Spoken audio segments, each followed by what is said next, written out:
Welcome to the Great Fire of London, uncovering the truths behind the most terrible blaze in British history. We're following in the footsteps of the flames and witnessing the devastation the fire unleashed on the capital.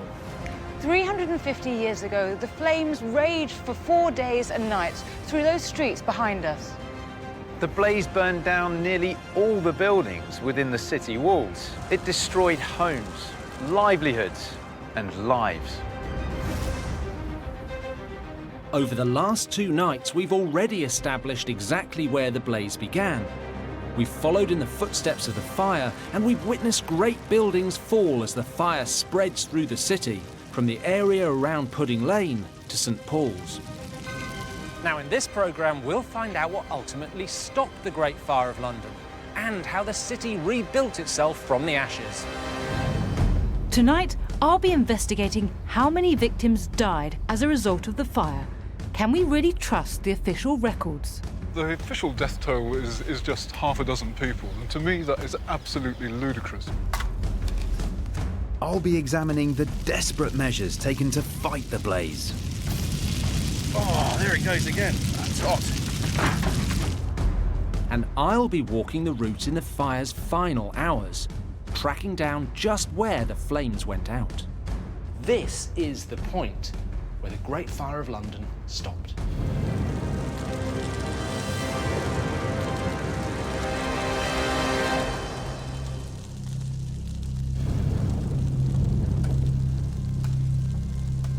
Dawn on September the 5th, 1666. For the last 3 nights, a strong wind has been blowing a raging fire west through the city of London. But overnight, that wind has changed direction, and now the fire is moving back east towards this place, the Tower of London. In 1666, the Tower is one of the most important buildings, not just in London, but in the whole country. It's the safe where the king keeps his crown jewels. It's a jail for high-profile prisoners, and it's stuffed with valuable stock belonging to London's goldsmiths, placed there to keep it safe from the fire. But most terrifying of all is that the Tower of London is the biggest ammunition dump in the entire country, because behind those 15-foot wide walls are 9,000 barrels of gunpowder, and if the fire touches those, well, it's going to create the biggest explosion that Londoners have ever witnessed.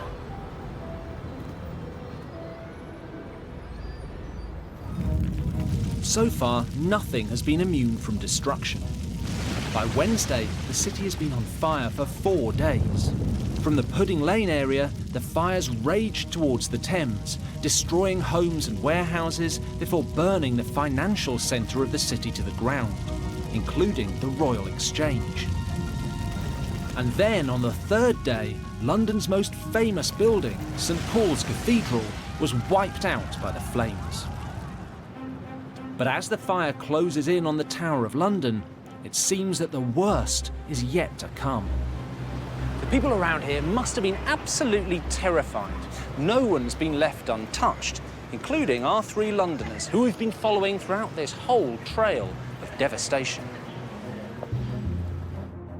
Across the series, we've been uncovering the fates of 3 very different London residents, who all lived in the direct path of the Great Fire. A shoemaker, Sybil Tame, a rich goldsmith banker, Robert Viner, and a bookseller, Joshua Curtin. But what happened to them as fire engulfed the city? St Paul's Cathedral churchyard was full of bookshops at the time of the fire. When the cathedral burned down, it took thousands of pounds worth of goods with it. One Londoner who'd lost all his stock was Joshua Curtin. Like many booksellers, he'd been based in St Paul's churchyard, and he had thought that the stone cathedral would be the safest place to store everything he owned. Joshua lost all his books, and with them his livelihood. It was too much for him to bear. Despite having had a thriving business before, he couldn't recover from such a catastrophe. Sinking further and further into debt, he died after the Great Fire, utterly penniless. Robert Viner, one of the wealthiest men in England, initially fared better. He saved all of his belongings from his magnificent home in Lombard Street 24 hours before the fire burnt it to the ground. Ever the canny businessman, within a few days he was up and running again. But the Great Fire hadn't finished with Robert Viner yet. Our third Londoner, shoemaker and widowed mother of three, Sybil Tane, was truly unlucky. Her workshop in Christ's Hospital was one of the few buildings in her street to be completely destroyed by the fire. She lost everything. We know from records that Sybil took shelter in nearby Christ's Hospital orphanage. Made homeless like so many other Londoners, she would have to find a new way to survive.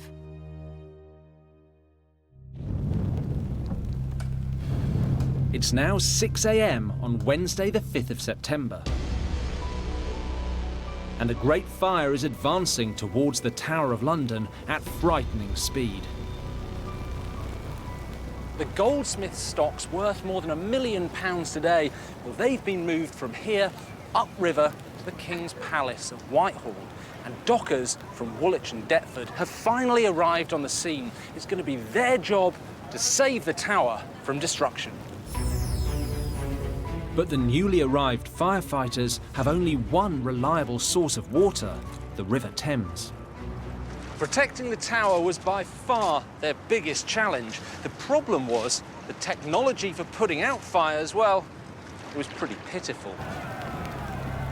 In 1666, fire engines were rudimentary, and although they had equipment called fire squirts, which operated like big syringes, they could only hold small amounts of water. There was no proper fire service. In fact, there wasn't much more than long chains of people carrying buckets of water like this up from the Thames.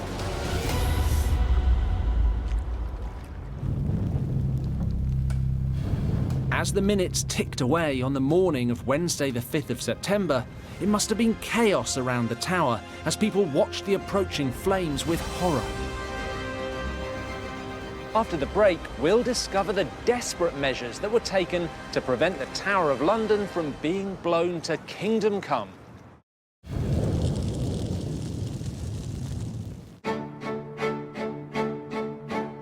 Welcome back. We're now 4 days into the worst fire in British history, and I'm walking the route to its terrifying conclusion. It's now 7 a.m. on Wednesday the 5th of September. Fire has already destroyed the financial, religious and legal centres of the city and over 13,000 homes. It now has its sights on the most important fortress in the country, the Tower of London. I'm meeting historian Professor Ronald Hutton from the University of Bristol. Ronald, why is it so important to stop the fire getting to the Tower of London? Because it's the biggest government munitions store in the entire country. There are hundreds of barrels of gunpowder there. If the fire detonates those, it'll be like a low-level nuclear device. All the housing for miles around, all the shipping in the Port of London and London Bridge are going to vanish in a flash.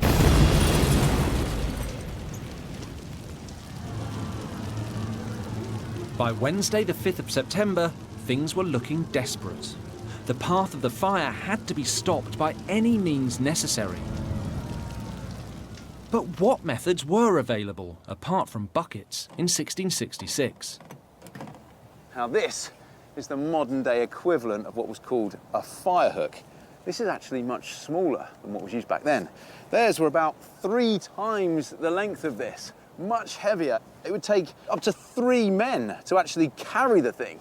But the idea was, with this great long pole and a hook on the end of it, they'd hoist it up onto the timbers of the houses and just yank them down.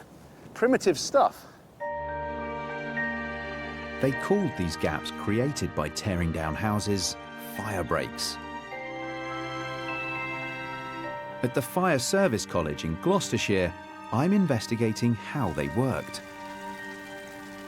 We've set up replica models of the houses typically found 350 years ago. In the middle, we've created a fire break, as they would have done with the fire hook. We've torn down the house in the middle, with the idea that if this house was on fire, this one over here will be safe. We've created a gap in the middle. We've created that fire break. Treat yourself to the best gift in history this holiday season. Enjoy unlimited access to award-winning podcasts and thousands of hours of original history documentaries released weekly exclusively on History Hit. There are topics for all history lovers, from Pompeii to D-Day. Sign up via the link in the description for an exclusive discount. Don't miss out on this incredible opportunity to explore the past like never before with History Hit. Let's light her up and see how it works. There it goes.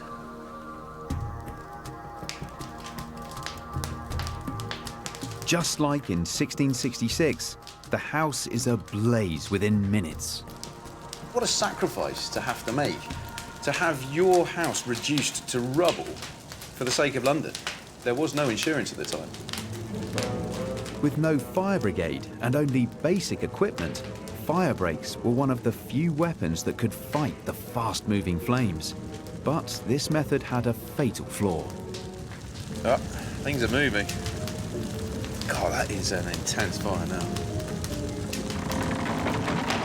The flames quickly spread using the remains of the building in the middle. By leaving the debris from the torn-down house in place, the firefighters had provided even more fuel for the fire to feed on. I'm not holding out much hope for how long that house stands up. For the first 2 days of the Great Fire, Londoners desperately pulled down houses, but couldn't clear them away in time. This made it easier for the blaze to spread to the next house. Oh, there it goes again. Oh, yeah, that's hot.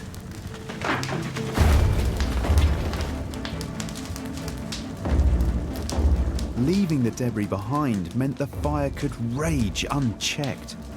Radical measures were needed. Houses were still pulled down, but this time, firefighters cleared away the remains as quickly as possible.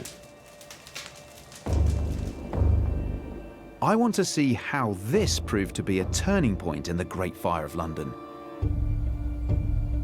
For this test, we've removed the debris that was left between the houses. With no fuel there, the fire has nowhere to go, at least in theory. Let's test it out.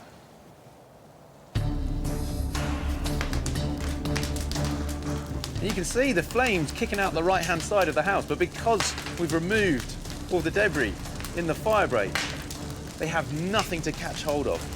That fire is being contained on that one house. The one on the right is still very much intact. Oh, the house is coming down.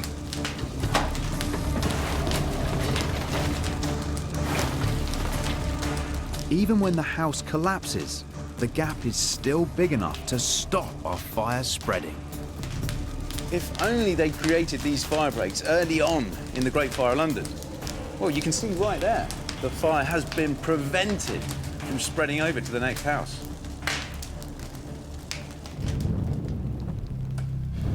It's now 7:30 a.m. on Wednesday the 5th of September. And Londoners wait with bated breath to see if fire breaks can save the tower. How did they stop the fire from reaching the Tower of London? They demolished the housing near the tower with gunpowder and create level scorched earth between the flames and the tower. Ironically, gunpowder is used to save the gunpowder. Once the firefighters realised that gunpowder could create fire breaks more quickly, they were able to contain the fire and prevent a far worse tragedy. The tower was safe. London had been saved from a massive explosion, but death was still stalking the streets of the city. We know from eyewitness accounts that an old lady and an old man burned to death seeking shelter here at St Paul's. But the precise number of people who died during the Great Fire has been a mystery for centuries. It's time to find out how many really died. Official estimates put the death toll at just 6 people. This might seem suspicious, especially given how long the fire lasted and how vast the trail of devastation it left. It's baffling that we don't have a definitive number, especially given that the authorities actually kept incredibly detailed records into how many people died in 17th century London. Held at the London Metropolitan Archives, the Bills of Mortality, as they're known, record how individuals met their ends in the ordinary course of events, down to the goriest and grisliest of details. Historian Professor Vanessa Harding has been researching them. Do you have a favourite cause of death, if one could ask such a strange question? Well, I suppose that this is a man found dead in the common sewer at St Catherine by the Tower. That sounds like a particularly horrible way to die. I'm sure it is, yes, yes. Even those who didn't die face down in sewage have their deaths carefully noted in the records of 1666. 22 died of dropsy, or swelling due to fluid. 15 perished after a fever, and 10 expired from griping in the guts. And we have some other ones here as well. Scalded in a brewer's mash vat at Stepney. Oh, that sounds like a horrible way to go. Yes. So if we turned to September 1666, there seems to be some pages missing here. What can it tell us about the Great Fire? It tells us basically that the printing press and that the reporting of deaths both broke down at the time of the fire. So in that sense, they cannot tell us anything about how many people died. Given that we do have this absence, this gap in the records, in terms of recording how many people died, does that not suggest that many people might have died in the Great Fire? Many people might have died, but I don't think that they did. By this time, this is a society that is so full of news and information and gossip that if there had been a major loss of life, somebody would have known about it, and many people would have talked about it. But other historians think some Londoners could have slipped through the net and died without trace.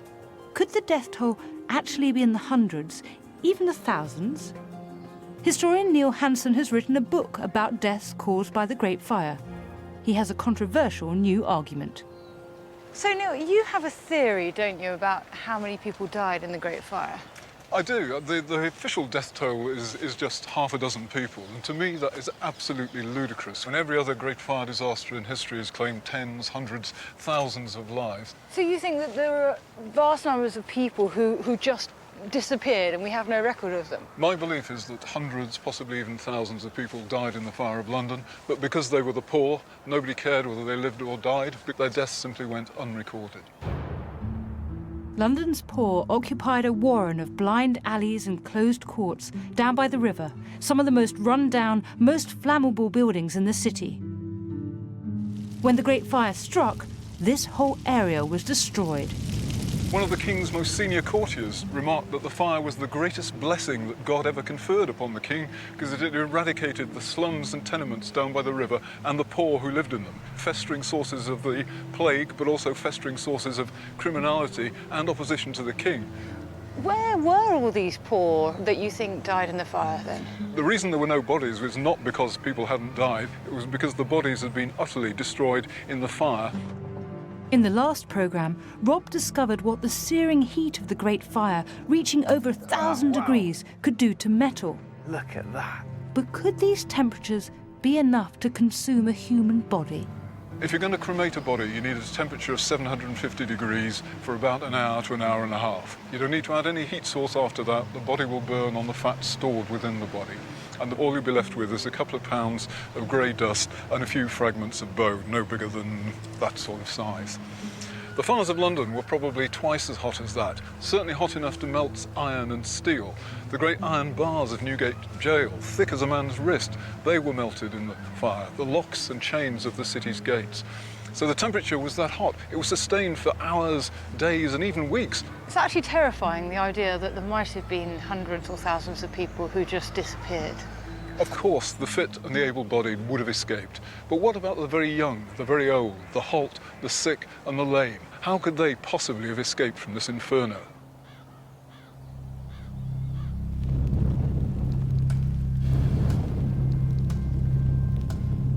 By Wednesday afternoon, tearing down whole streets and clearing the rubble to make fire breaks is beginning to work. But that wasn't all slowing the spread of the fire. Around 4 in the afternoon, after 4 days of terrible gales, the wind that had been fanning the flames finally dropped. The fire lost its brutal ferocity. Little by little, house by house, the Great Fire came under control as the falling wind and the fire breaks did their work. One place that shows where the fire was extinguished is Merchant Taylors' Hall in Threadneedle Street, the trade guild that represented tailors. Much of the building was gutted by the flames. This beautiful hall dates from after the Great Fire of London, and one reason for that is because it was all destroyed during the fire. But the room holds one incredible secret, and to find it, you've got to look behind this wooden panelling. Now, if you come in here, you can still see the old medieval walls and ceiling of old Merchant Taylors' Hall. And on that side, everything survived the fire. But on this side, everything was destroyed. So I'm actually standing on the limit of where the fire reached. This is the point where the Great Fire of London stopped.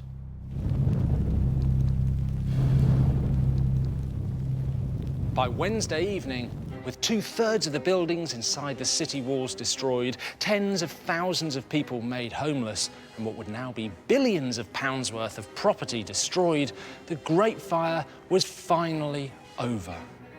But the city was on its knees.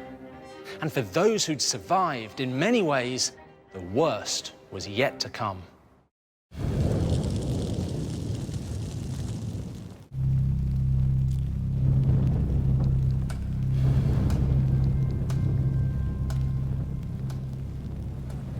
Welcome back. It's Thursday, the day after the Great Fire ended. Now, the flames may be out, but the city is broken and the people have been battered.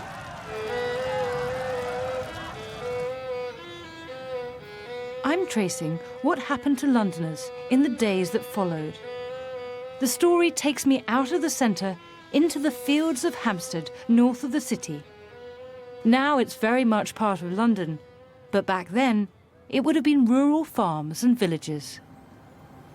If you'd looked out over this view in September 1666, not only would you have seen enormous plumes of smoke rising into the upper atmosphere and alarming orange flames on the horizon, but you'd have seen masses of desperate people trudging in this direction in search of food and shelter.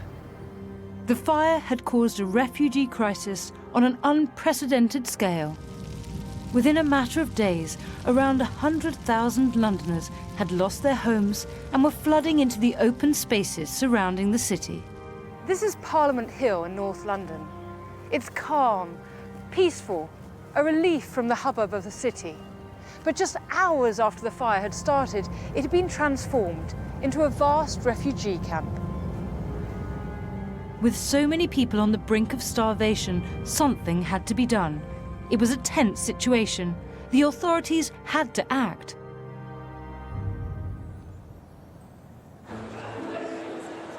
I'm finding out what happened with food historian Mark Meltonville. Mark, there must have been a real food crisis after the fire. Is that right? Yeah, no, it's a disaster. Upwards of 100,000 people homeless. And the one thing they haven't got is anything to eat or anything to drink. But London's starving residents were saved by a stroke of good fortune. The one thing that was really lucky for everyone was it was September. The harvest's in. There is food all across Britain, and that food, fire or not, was already heading down to the London market. What you have to do is set up places for people to get to that food, because it's on its way. The government organised temporary markets so people could buy and sell produce. it also looked for more immediate solutions to the crisis, releasing military rations to feed the refugees. One of the ideas was to use the supplies of Army and Navy biscuits. So what is this ship's biscuit? They are flour, water and salt. That they call the horse feed, taken away, and as you're finding, almost totally unbreakable. So how do they eat it? If you just chew on that, you can slowly crumble it away, but I wouldn't risk my crowns on there if I was you. But the ship's biscuits couldn't compete with the fresh food already pouring into London's emergency markets. When the authorities got there with the biscuits, everyone went, no, it's all right, I think we'll stick with the bread and cheese, thanks very much. The survivors of the fire now had food, but they still had no money or livelihood. They desperately needed cash to keep them going into winter. One man who witnessed their plight was writer Samuel Pepys. We think of the welfare state as a modern idea. But in fact, the 17th century had its own system of financial relief to help the victims of major disasters like the Great Fire. And it was at churches like this one, St Olaf Hart Street, Pepys's own church, that people were encouraged to dig deep into their pockets and help support the victims. Miraculously, the Great Fire stopped just a few hundred yards short of St Olaf's, so the church was spared. A few days after the fire ended, Samuel Pepys attended a service here. In his diary, Pepys describes how our parson made a melancholy but good sermon, and many and most in the church cried, especially the women. He would have been sitting almost exactly where I am now when he heard that, and reading his diary, it's clear that the church was full of distraught Londoners, many of whom had been made homeless by the fire, and who needed every little bit of help that they could get.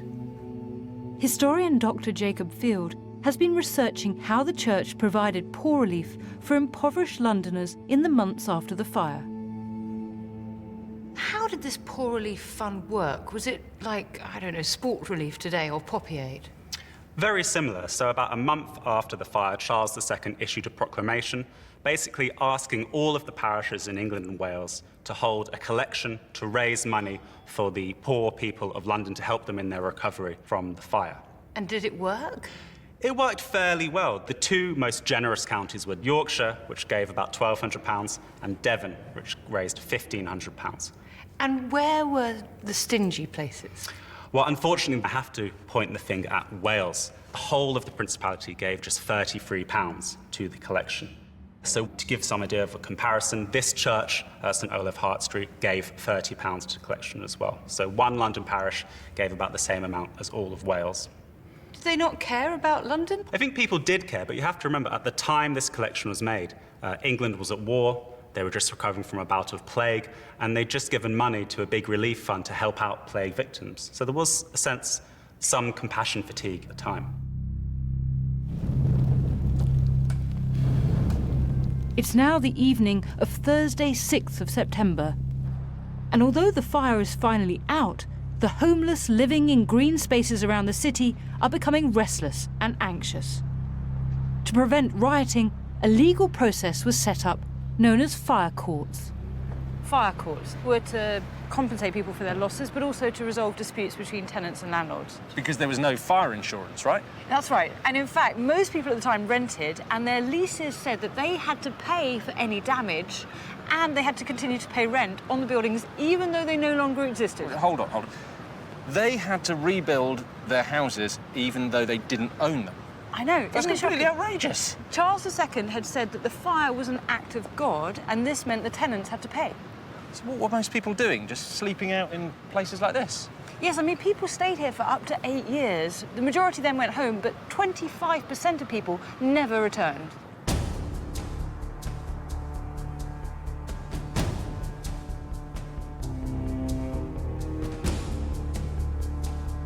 We've been following the stories of 3 Londoners, tracking down their homes and finding out how the Great Fire changed their lives forever. We saw earlier how the fire drove bookseller Joshua Curtin to his death. Now we can discover the fate the fire had in store for our 2 other Londoners, banker Robert Viner and shoemaker Sybil Tame. Sybil lived in Christ's Hospital, near St Bart's. Sybil Tame was a widow with 3 children to feed. She earned her living as a shoemaker at Christ's Hospital School. She had a rocky relationship with the school authorities for entertaining men in her rooms late at night. When the flames destroyed her home and workshop, she was left destitute. As a result of the Great Fire, Sybil was forced to give up shoemaking altogether.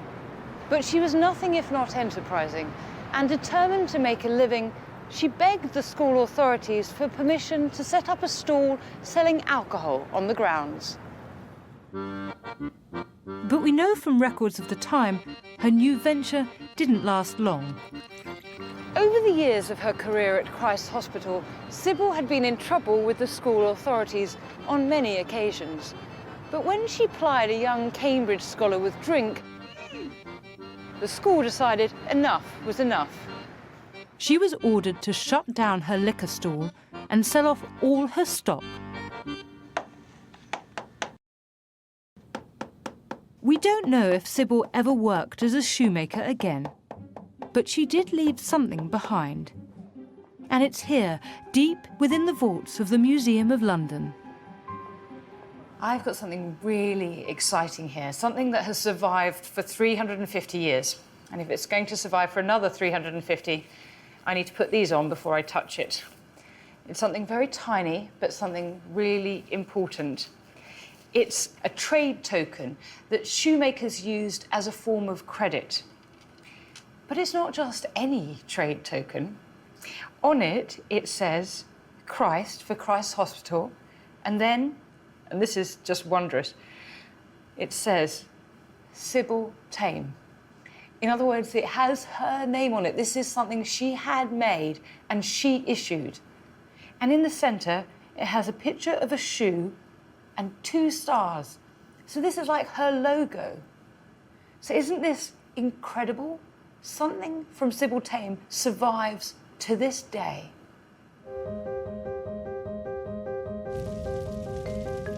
Over in Lombard Street, our third Londoner, wealthy goldsmith banker Robert Viner, had made a very smart decision. A day before the fire reached his house, he arranged to have his most precious valuables moved to Windsor Castle, home of his friend, King Charles II. The fact that Charles granted Robert Viner special permission to hide his things at Windsor was hardly surprising, given that Viner had been funding Charles's extravagant lifestyle for years. The king was literally in his debt. But Robert Viner had made a fatal mistake in lending money to a king. A spendthrift like Charles was more interested in protecting himself than paying back his creditors. After the fire, King Charles II realised that his indulgent lifestyle and the vast cost of the war against the Dutch had left him with a bill that he wasn't prepared to pay. In a sly and devastating move, the king cancelled his debts, creating chaos in the financial markets. For Robert Viner, this was a disaster. The king owed him the equivalent of £30 million in today's money, and now he wasn't prepared to pay it back. With no chance of having his loans repaid, Robert Viner was plunged into debt. The man who had made the king's own crown was declared bankrupt. The demands from creditors, combined with the death of his son, broke Robert Viner's heart. He died penniless. Friday, September the 7th, 1666. The Great Fire has now been over for 2 days, but London is still reeling from the disaster. Although the fire had rampaged through London, it had actually spared a lot of the city's hospitals, including the one here at Smithfield, St Bartholomew's, or as we call it today, St Bart's. Now we know from eyewitness accounts that men were turning up here wounded and sick, presumably with very serious burns, and they were treated with a variety of extraordinary remedies. At the time of the Great Fire, modern medicine didn't exist. Medical care was still based on ancient theories and herbal remedies administered by the pharmacists of the day, apothecaries. People at home also concocted their own treatments using plants, honey, and even snails. The Royal College of Physicians has a collection of handwritten books containing remedies for burns that would have been used during the Great Fire. I'm meeting Dr. Henry Oakley. I've got one recipe here. Against a burn or scald, first to fetch out the fire. Fetch out the fire means fetch out the heat, to remove the pain. Okay, apply the juice of the dung of a horse at grass. So there's a bit of horse dung juice there. Oh, it really is quite powerful. Would this have had any benefit to a burn? This would be full of bacteria. If you put this on anything more than just a superficial scald, it would cause you to have septicemia and you'd be dead in a few days. So rather than treating the burn, you'd actually cause it more harm? Absolutely. Yeah. And it's in one of the recipe books. Back in 1666, one of the other recipes featured ground ivy. I'm going to have a go at mixing up the treatment myself.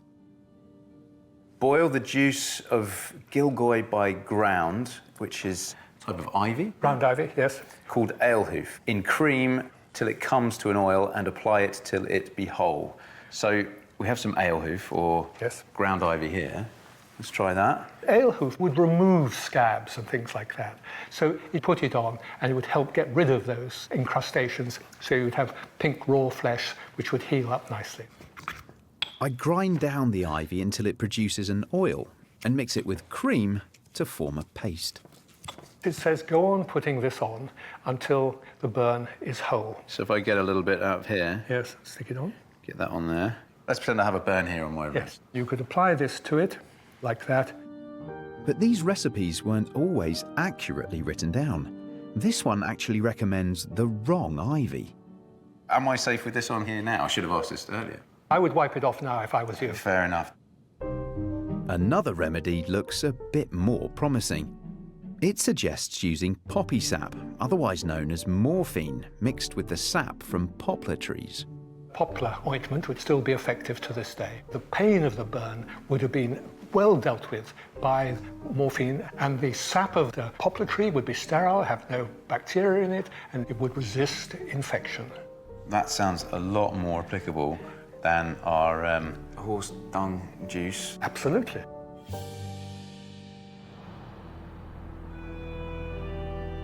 The Londoners of 1666 looked around at their ruined city and were broken-hearted. An eyewitness account of the days after the fire describes clambering over mountains of yet smoking rubbish and frequently mistaking where I was. The ground under my feet so hot has made me not only sweat, but even burned the soles of my shoes. As people started to take in the vast trail of destruction the Great Fire had left, they began to realise that with only a few exceptions, the old city was gone forever, and there was no way that it could ever be rebuilt. After the break, a new London emerges from the ashes.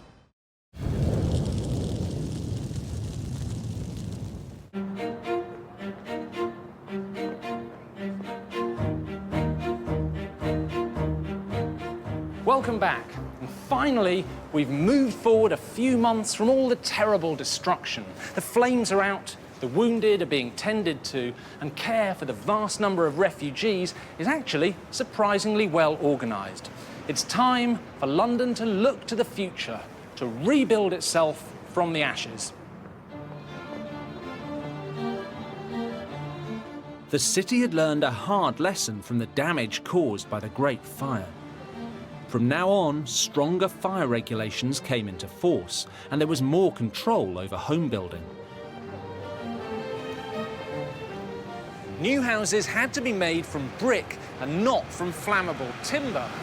Wooden window frames were no longer allowed to jut out from walls, and wooden jetties like this one, well, they were banned to stop flames leaping across narrow streets. the number of stories a house could have was also restricted. For the first time, London had elegant rows of brick terraced houses. Now there's a house down this street I really want to show you. It's number 5 to 6 Crane Court. It's brick built, it's flat fronted, it's a world away from those Tudor, timber framed, higgledy-piggledy houses of old London.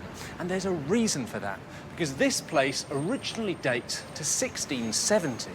It was built by Nicholas Barban, the man who started London's first fire insurance company. This uniform, flat-fronted look became fashionable all over the country, with elegant terraces in places like Bath and Brighton. Britain was changing. London's physical layout altered as well, as I found out when I met up with Professor Ronald Hutton. Ronald, how did the Great Fire change London's landscape? Well, there is no London anymore. London is buried under 6 feet of charred rubble. Some of this can be shipped upriver and dumped, but most of it is spread across what have been the houses and the streets to level the ground, and that prepares the way for the rebuilding. And who were the key characters behind the rebuilding?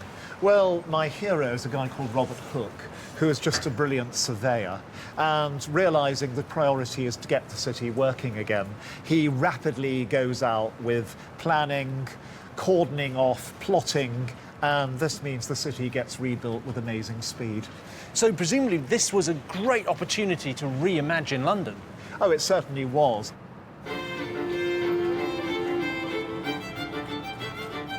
Thanks to the skill of planners like Robert Hooke, incredibly, just 10 years after the Great Fire, most of the city was up and running again.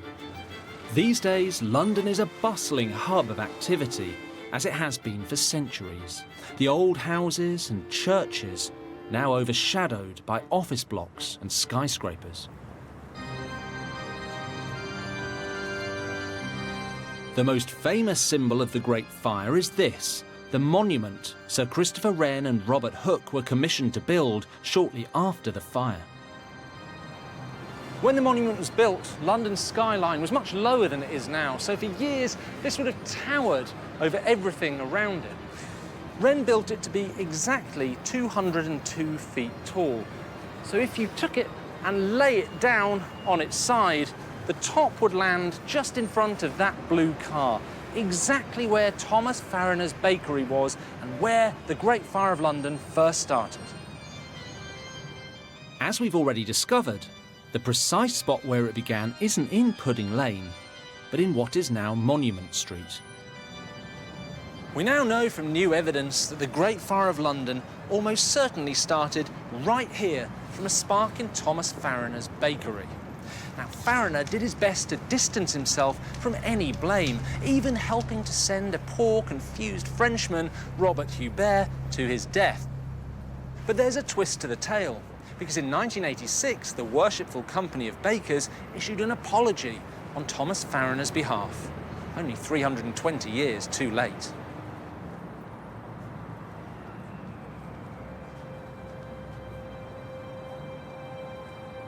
But for me, the monument symbolises something far more poignant. Now, I look at the monument now, and I can't help thinking about a lost London, and of the heroism of all the men and women and children who did their best to battle the blaze. People like our Londoners, who lost everything as a result of the fire. And it makes you realise that the Great Fire of London is a part of our national consciousness and of our whole country's history.